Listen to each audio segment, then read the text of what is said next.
Puis le contentieux que nous avons connu il y a quelque temps sur l'inscription sur l'éligibilité. Voilà, c'est les trois types de problèmes. Et là, en l'occurrence, le bâtonnier Akere Mouna a, je pense, ciblé l'une des situations qui est prévue en général pour rentrer dans la compétence du Conseil constitutionnel. Mais le seul souci, c'est que vous voyez d'ailleurs que là, vous indiquez qu'il y a une cascade d'irrecevabilité, mais là, le Conseil ne s'est pas déclaré ni incompétent, voilà, ni irrecevable, mais c'est plutôt, il se prononce sur le fond de la requête du bâtonnier Akere Mouna. Et je pense, à titre personnel, que lorsque je ne veux pas critiquer un confrère, qui est d'ailleurs en plus un ami que j'aime bien, mais moi je pense que l'élégance démocratique veut que quand une personne est votre adversaire, qu'on ne l'élimine pas, on ne cherche pas à l'éliminer. Voilà, je pense que lorsque vous avez choisi d'affronter quelqu'un que vous connaissiez au départ, donc pour moi, je pense que par élégance, purement la bienséance des gens qui savent bien se comporter, on affronte son adversaire. Voilà, on l'affronte sur le terrain où on doit normalement le faire. Je pense que cette élégance-là, malheureusement, a un peu fait défaut, de mon point de vue. Mais au-delà de cela, il n'y a que le problème que pose le bâtonnier Akere Mouna. Lui-même, il peut avoir deux angles de lecture, de vision. Vous avez l'angle politique et vous avez l'angle juridique ou juridictionnel. On va éliminer rapidement le juridique, parce que je crois que le bâtonnier lui-même, au départ, si vous l'écoutez, il ne s'attendait pas énormément à ce que sa requête prospérât. Et si vous entendez son avocat ou son avocate, selon que vous êtes féministe ou pas, à la fin de la procédure, elle-même, elle vous dit déjà, avant qu'elle ne s'attendait pas à ce que le Conseil puisse dire autre chose que ce que le Conseil a dit. Donc, tous les juristes qui ont une lecture élémentaire de cette disposition pouvaient déjà préjuger de ce que le Conseil allait dire, et le Conseil est allé, cette fois-là au moins, dans un sens que les esprits normaux pouvaient comprendre, à savoir que la requête ne pouvait pas être justifiée. Et je pense que les raisons... Pourquoi elle n'est pas justifiée ?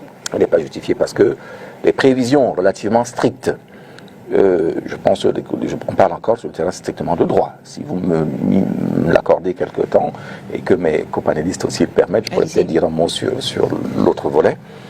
Mais je pense que quand on vous dit quelqu'un qui s'est placé volontairement dans une situation, les mots ayant un sens, je peux peut-être commencer en amont. Moi, si vous m'avez consulté, c'est-à-dire si nous avions une discussion entre gens, je pense déjà que premièrement, la loi n'a pas voulu mentionner la condition de l'âge comme étant l'une des conditions prévues pour être éligible. Ce qui veut déjà dire que c'est open, c'est ouvert.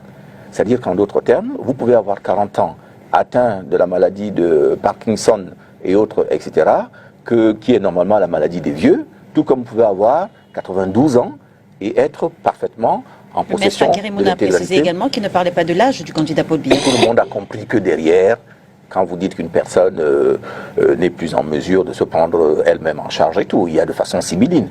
Là, pour une fois, il y a eu de l'élégance de présentation. Mais on voit très bien que derrière chaque articulat, il y a la référence à sa faiblesse, c'est-à-dire à sa vulnérabilité. Et tout le monde sait que sa vulnérabilité aujourd'hui est en grande partie en raison de son âge.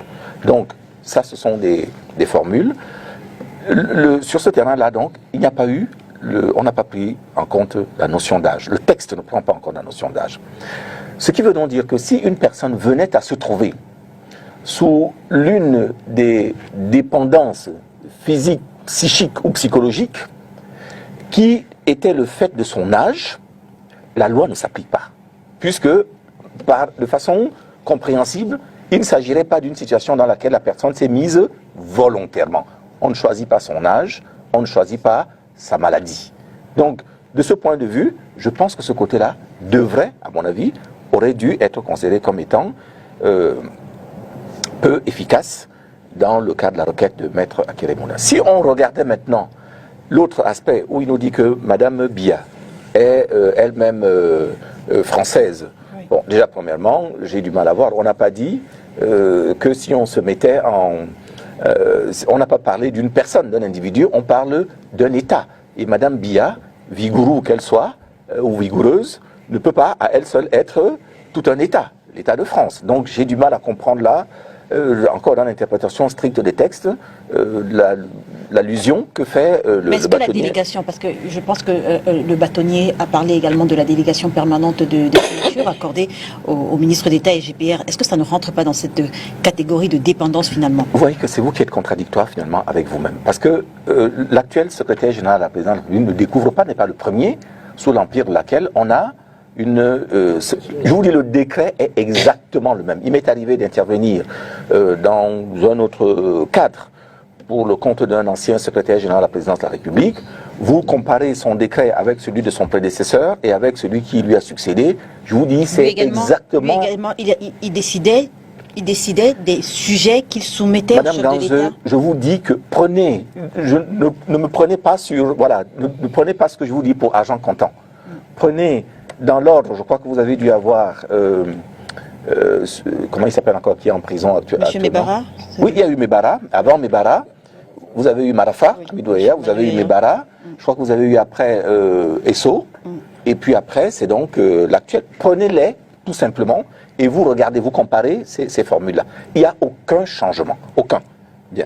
Donc, si vous ne pouvez pas à la fois me dire que ce n'est pas du fait de son âge, parce que du temps où il commençait sous Marafa, il avait un âge, son âge actuel, au moins 21. Voilà. Et me dire aujourd'hui que non, c'est en raison de c'est uniquement sur la base de ce décret qui constitue délégation de signature. Ce décret est le même. Et pourtant, s'il n'est pas susceptible d'être un problème pour les autres, sur ce terrain-là, il ne devrait pas, logiquement, l'être plus pour Ngongor. Bien. Donc, éliminons aussi cela, pour être clair. Maintenant, le cas de Madame Biya n'est pas le cas de la France, d'une part, et puis d'autre part, je crains que là aussi il y ait une mauvaise perception de la part des citoyens, parce que la femme, et c'est d'ailleurs une chose que les juristes devraient normalement dénoncer, ceux qui ont la double nationalité savent que normalement la loi doit être la même pour tout le monde. Or, elle n'est pas la même selon que vous êtes un homme ou que vous êtes une femme. C'est l'une des situations rares dans ce pays où la femme a un avantage, voilà, c'est l'un des rares avantages, et je pense qu'il faudrait d'ailleurs aussi sur le terrain de la femme le 8 mars, plutôt que de défiler avec les soulevés Kaba, vous pourriez de temps en temps soulever ce genre de problème pour qu'il y ait un maximum d'égalité entre l'homme et la femme. Mais là, sur ce terrain-là, au moins la femme est légèrement plus avantagée.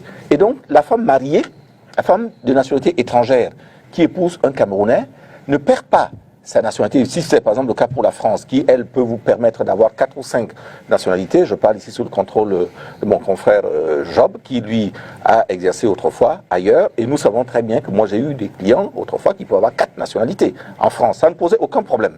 Bien, donc pour la France, ce n'est pas un problème. En revanche, le Cameroun ne va pas lui demander de renoncer à sa nationalité française, il ne pourrait pas, mais le Cameroun lui accorde la possibilité d'acquérir la nationalité camerounaise. Donc, même si Madame Biya a été française au départ, elle est restée française aux yeux de la loi française, et la loi camerounaise ne peut pas lui retirer sa nationalité. En revanche, la loi camerounaise lui attribue la nationalité camerounaise, de sorte que cet argument qui est soulevé me paraît également relativement assez facile à combattre. Maintenant, sur le terrain politique, je pense que le problème se pose 100 000 fois, et peut-être qu'on y reviendra après. Comment il se pose? Il se pose parce qu'effectivement, on a un président de la République, je veux dire, les autres articles là, les autres éléments de la requête de Maître Akeré Mouna ne se justifient peut-être pas sur le plan juridique, mais au moins politiquement, nous tous nous voyons, l'ensemble des éléments qu'il a développés interpellent quelque peu, puisqu'on voit bel et bien que le président de la République, par exemple, pour ne prendre que le laps de temps de la campagne, on ne l'a jamais vu sur aucun des Ce n'est pas tout à fait vrai ce que vous dites, parce qu'en 2018, il a fait quand même 8 mois de campagne à l'extrême nord. Là, on est en 2025. D'accord. Madame Gazeux. Voilà. Et je ne suis La pas sûr campagne n'est pas encore lancée. Et je ne suis pas sûr. Les élèves de l'ENAM, les élèves officiers, on ne le voit pas. La campagne n'est pas encore lancée en 2025. Là, on ne le voit nulle part. Et puis bon, voilà. Oui. Madame Gazeux, je pense, ce que j'aime bien quand je viens sur le plateau, c'est que je crois que vous prêchez toujours un peu, vous essayez de titiller, mais tout le monde sait très bien qu'il y a une phase de pré-campagne qui implique tous les acteurs et qui est même parfois parfois beaucoup plus importante que la campagne proprement dite, qui est juste un intervalle, une parenthèse à l'intérieur de la vie publique. Donc la phase de pré-campagne. Comment pouvez-vous demander à des gens de venir vous voir chez vous? Vous qui les invitez, vous n'avez même pas la courtoisie élémentaire de sortir, vous présenter à la face de ceux que vous recevez. Et simple formalité qui parle également au monde extérieur, parce que ce qu'ils font à l'intérieur est destiné à être vu à l'extérieur. À aucun moment, ni pour la courtoisie des personnes que vous invitez, ni pour le monde, pour leur dire que voilà, écoutez, vous avez beau dire n'importe quoi, regardez bien comment je suis, il n'y a rien de tout cela. Et vous me dites que non, comme il a fait campagne, il est sorti pendant 10 minutes en 2018 à Marois, que ça couvre l'ensemble de son œuvre jusqu'en 2032. Moi, j'ai du mal à le croire. Alors, maître, si ce test, je parle de l'article 118 du Code électoral, je le relis, sont inéligibles les personnes qui, de leur propre fait, se sont placées dans une situation de dépendance ou d'intelligence vis-à-vis d'une personne, d'une organisation ou d'une puissance étrangère. Cette inéligibilité est constatée par le Conseil constitutionnel. Si le test existe, c'est bien pour une raison. Je veux dire, quel est son fondement juridique? Quel est l'objectif de ce test-là? Ça, il faudrait poser la question au père de cette Constitution. Mais moi, je voudrais, enfin, la question, elle fait sens, la question, mais je voudrais qu'on regarde un peu un autre aspect, toujours dans le fonctionnement de ce Conseil constitutionnel. Parce qu'on a souvent tendance à ausculter ce point-là, c'est que, et ça a été dit par mon confrère Serra, il ne faut pas se tromper sur le rôle du Conseil constitutionnel. C'est-à-dire que en droit constitutionnel comparé, on a une distinction qui est faite entre ce qu'on appelle une cour constitutionnelle et un conseil constitutionnel. Et cette différence, elle n'est pas simplement terminologique. La différence, elle est ancrée sur le fait que il y a une conception de la justice constitutionnelle qui est différente, selon qu'on est sous le régime, sous l'égide d'une cour constitutionnelle ou d'un conseil constitutionnel. Il y a une conception différente sur l'ampleur de la compétence. Il y a aussi une perception du rôle au sein d'un état de droit. Alors, je vais essayer de faire très rapidement. Si on avait une cour constitutionnelle, la cour constitutionnelle, son rôle, c'est quoi? C'est de veiller vraiment à la protection des droits fondamentaux, de veiller au respect d'un état de droit. Ça, c'est pour ceux qui ont fait en droit public, mais le cours lointain de droit public, c'est la vision de ce grand juriste Hans Kelsen sur la justice constitutionnelle. C'est vraiment cette structure qui est là pour préserver les droits et surtout faire le tampon entre les compétences des différentes institutions, c'est-à-dire le pouvoir législatif, le pouvoir exécutif et consorts. Donc, une fois qu'on a ça, une fois qu'on est dans cette cour constitutionnelle-là, on voit que finalement, ces membres, même ses propres membres, ont une certaine indépendance. Ils ont, même s'ils n'ont pas l'aptitude et les compétences, ils sont considérés comme de véritables juges. Ce n'est pas de simples personnalités politiques, comme on peut le voir sous un autre aspect. Enfin, sur l'aspect du Conseil constitutionnel sur lequel je reviendrai tout à l'heure. Donc il y a une indépendance institutionnelle, une véritable plénitude judiciaire quand on est face à une cour constitutionnelle. Or, quand on est face à un Conseil constitutionnel comme c'est le cas au Cameroun, il y a cette nomination de copains politiques qu'on met, il y a cette dépendance institutionnelle qui fait que finalement on devient une simple chambre d'enregistrement des désirs ou des positions de l'exécutif. Et ça pose un véritable problème en termes de protection des droits, en termes de démocratie. Tout ça pour dire que finalement, on aura beau dire ce qu'on veut, les textes ils sont tels qu'ils sont, il faut intégrer que le Conseil constitutionnel tel qu'il est constitué a pour rôle simplement de légitimer la position du pouvoir exécutif. Tant qu'on n'a pas intégré ça, on n'a pas compris le fonctionnement de la justice constitutionnelle. Tant qu'on n'a pas intégré qu'une cour constitutionnelle, elle est là pour protéger, c'est une sorte d'organe de protection impartiale de la Constitution. Le Conseil constitutionnel est là non pas pour protéger, mais légitimer le pouvoir en place, tant qu'on n'a pas compris que la Cour constitutionnelle est là véritablement pour préserver les droits fondamentaux des uns et des autres, et que le Conseil constitutionnel n'est que l'arbitre contrôlé par le pouvoir exécutif, tant qu'on n'a pas saisi ces aspects-là, on va toujours se perdre dans des procédures qui, au final, nous déçoivent. Et on va rester dans une interprétation des textes qui sont très bien rédigés, ça il faut le dire, très très bien. Les concepts sont bien inscrits, bien établis, mais dans le fond, dans la quintessence et même dans l'essence du fonctionnement, on reste... Justement, quand la loi parle d'être placé dans une situation de dépendance ou d'intelligence vis-à-vis d'une personne, à quoi est-ce qu'elle fait? Elle peut par exemple faire allusion à une solution, une posture peut-être de tutelle ou de curatelle volontaire. On peut envisager ça. Donc je veux dire que, une fois de plus, les textes sont bien rédigés. L'esprit de la loi, au-delà de la lettre, l'esprit est vraiment profond. Mais maintenant, qui est chargé? La question les personnes chargées d'analyser et d'interpréter ces textes-là ne sont pas là pour ça. Ils sont là pour dire ce qu'on leur a dit de dire. Très bien. Et c'est ça la réalité. Alors, Martial, la question a été soulevée. Cette question arriverait dans le débat. J'avais pas prévu de la poser. Mais je voudrais rassurer Martial. Je lui conserve. La vivacité d'esprit qui est la sienne n'a pas changé du tout, et je lui conserverai toujours mon affection. Rien que pour une chose. Votre affection. Je le dis comme je le pense. Voilà. Je pense que j'ai dit au départ que des gens qui Je veux juste savoir, on parle de Martial de Bissoc ou on parle du chef de l'État? Éveiller ma conscience. Il a répondu tout à l'heure. Je voudrais le rassurer sur le doute qu'il a eu sur la fidélité à mon amitié. Vous avez une bouteille d'eau à côté de vous. Voilà. Quel que soit le cas, quel que soit le chemin de traverse ou pas qu'il prendra, ce que moi, il m'a apporté dans l'histoire comme éveil de ma conscience, je lui devrai toujours en grande partie. Voilà. Donc ça, là-dessus, il peut être sûr. Mais en revanche, tout ce qu'il dit aujourd'hui, j'avoue que j'ai du mal à reconnaître mon Martial à moi. Il pourra toujours utiliser toutes les formules qu'il veut, j'aurai du mal à le reconnaître, même dans les propos qu'il vient de tenir actuellement. En fait, c'est pas la question que je vous ai posée pour ça. Monsieur Biya, oui, que j'ai rencontré effectivement, lors du 20 mai, quand je l'ai rencontré, c'est un bien grand mot. Remettons les choses dans leur contexte. Hein. J'ai serré la main du président de la République. C'est une histoire qui dure à peu près 3-4 secondes, à peu près.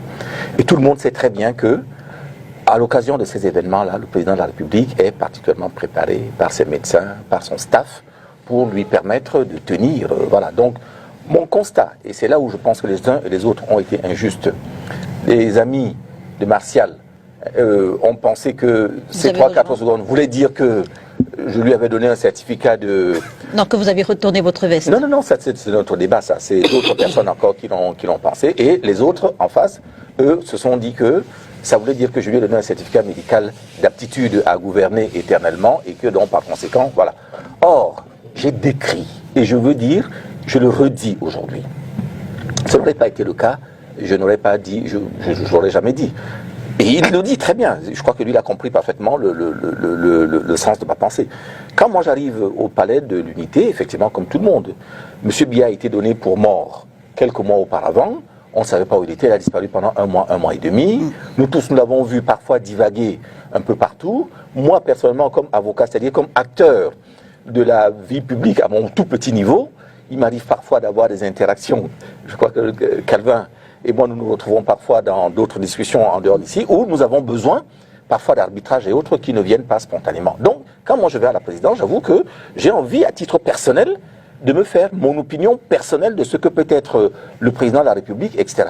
Et quand je le vois arriver, avec tout ce décor, je me dis, bon, je vais certainement voir un monsieur valétudinaire qui va débarquer là, etc. Et quand je le vois arriver, sur ses deux pieds, qui me salue, qui me serre la main, avec là-dedans une certaine vigueur. Non, j'ai pas dit, une certaine vigueur. D'accord. Qui déjà même devrait interroger parce que... Une vigueur certaine. Non, c'est pas ça. Est-ce que vous n'avez pas senti l'homme? J'ai dit une certaine non, vigueur. disons la vérité au Cameroun. Alors, c'est quoi? Une certaine vigueur ou une vigueur certaine? Une vigueur certaine. Une certaine vigueur. Relisez le message, il n'est pas effacé encore, il est toujours sur Facebook. Une certaine vigueur.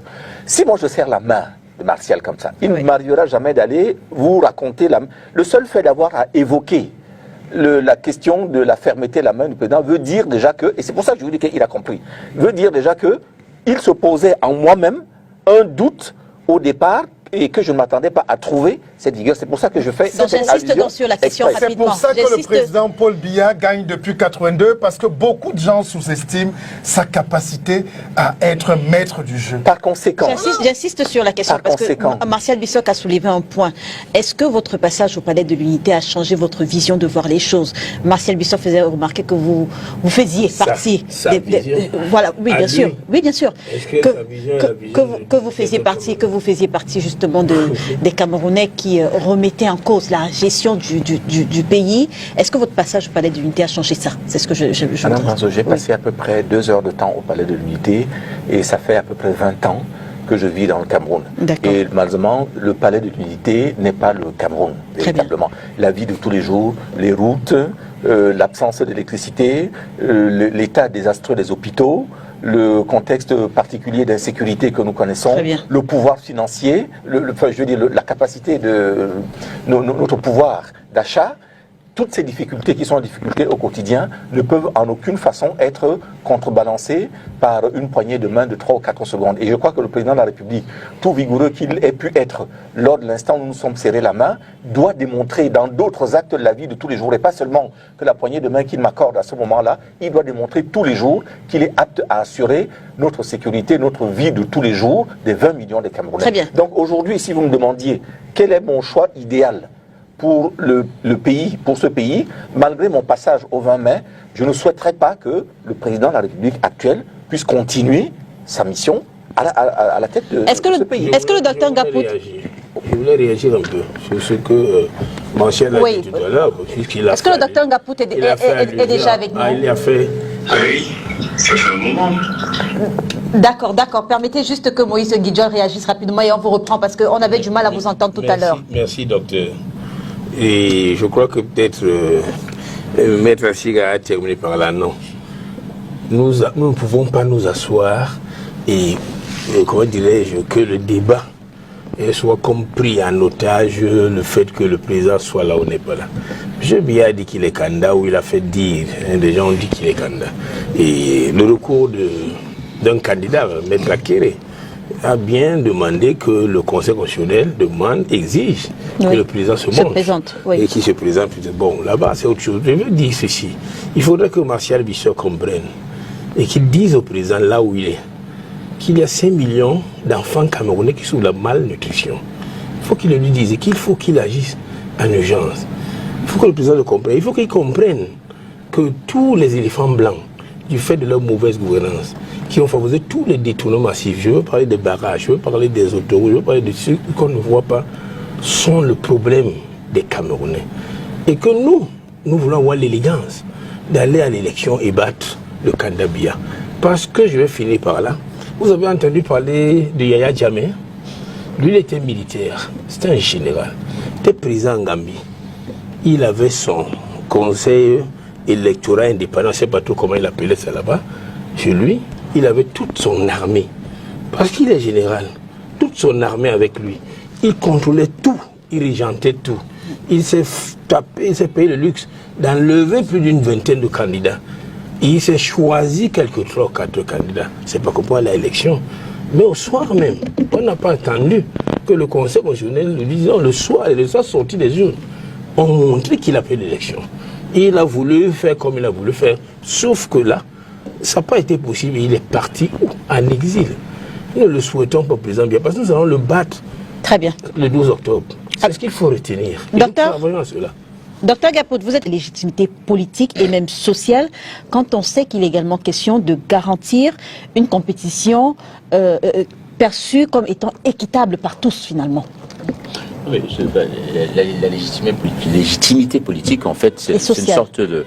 C'est le nœud gordien de l'action politique, de tout acteur politique, en fait. C'est-à-dire que si un acteur politique il n'a pas de légitimité, il n'y a pas lieu d'en parler, il n'a même pas lieu de se placer sur la place publique, ça c'est clair.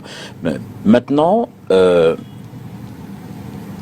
pour qu'il y ait un semblant que l'élection à venir soit quand même teintée d'une certaine démocratie, il faudrait effectivement qu'on ait des personnes qui sont légitimes à se présenter. C'est pour ça que écarter les candidats, comme on l'a vu, choisir ceux qui ont ce qu'on estime être à même de pouvoir concourir à l'élection, c'est foncièrement antidémocratique, qu'on soit bien d'accord. Maintenant, qu'on appuie... Vous aurez voulu qu'on certifie, qu'on fasse passer les 83 candidatures, d'autant plus qu'après, il y a l'un des candidats qui a apporté son soutien finalement au candidat Paul Biya.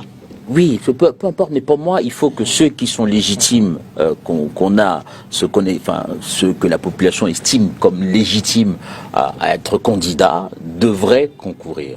Maintenant, sur le plan de la légalité, on voit bien on est dans un système qui a lui-même l'habitude de tordre l'application de la loi. Donc on pourrait, au moins pour cette légitimité-là, favoriser la présence de plus de candidats, et ça ne ferait que renforcer le processus démocratique. Et là, malheureusement, nous sommes dans une situation où, oui, on s'appuie sur la loi, pour écarter les adversaires, on s'appuie les affaires politiques qui, redoutables ou pas, au moins, qui se considèrent comme telles, ce qui emmène à se poser la question, effectivement, sur la légitimité de ceux qui sont choisis, ceux qui restent dans la course à l'élection. Alors, M. Nguidjo, certains pensent justement que les décisions du Conseil constitutionnel relancent le débat sur la démocratie véritable au Cameroun. Est-ce que vous partagez ce point de vue-là ? Je vous ai dit tout à l'heure que pour le SDF, les décisions rendues par le Conseil constitutionnel, pour nous, nous en prenons acte. Et nous réservons de ne pas les communiquer. Tout simplement, nous continuons à réfléchir dans le cadre des réformes que nous envisageons de proposer au peuple camerounais. Nous avons notre programme qui est connu dans le cadre de cette amélioration du fonctionnement de cette justice et même de son organisation interne.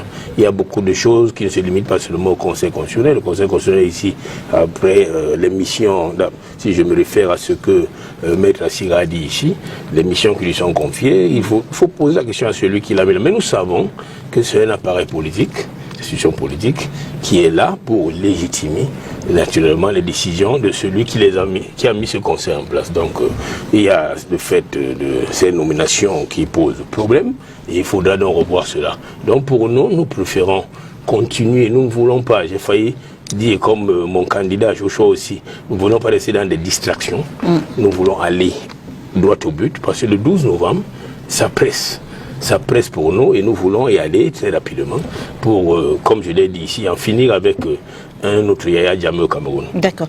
Marcel Bissok, avant le professeur Claude Assira, d'ailleurs, ce sera certainement la même question. Dans un contexte électoral marqué finalement par beaucoup de méfiance, par des tensions, j'interroge l'état de droit finalement.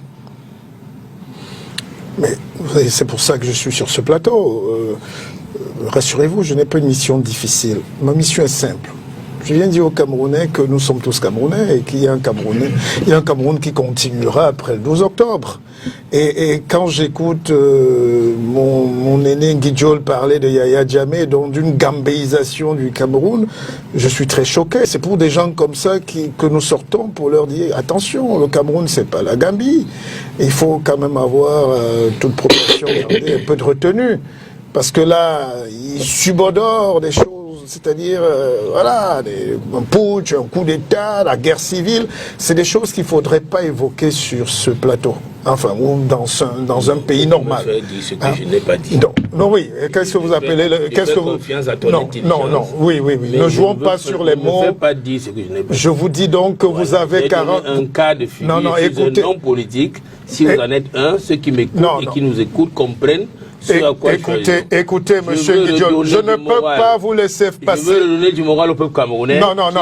C'est négatif. Qu'il n'ait pas peur d'aller aux élections. Ce n'est pas à vous, non. Que leur vote comptera. Bon, laissez-moi parler. Vous me laissez parler. Allez-y, Martial. Allez-y. Alors, c'est avec des esprits brillants comme ça que le Cameroun n'avance pas aussi depuis 60 ans, comme ils disent eux-mêmes. Parce qu'il a été pendant 40 ans dans le RDPC. Non, 34. Voilà, on inverse, donc ça fait 43 si vous voulez. Et c'est vous qui voulez donner des leçons. Et en plus, ce n'est pas ça. Non, attendez. Pas ce RDPC là. Donc il y a de bons RDPC qui existent. En fait, vous avez simplement changé vos places, on va dire. Bon, c'est vrai que voilà, laissez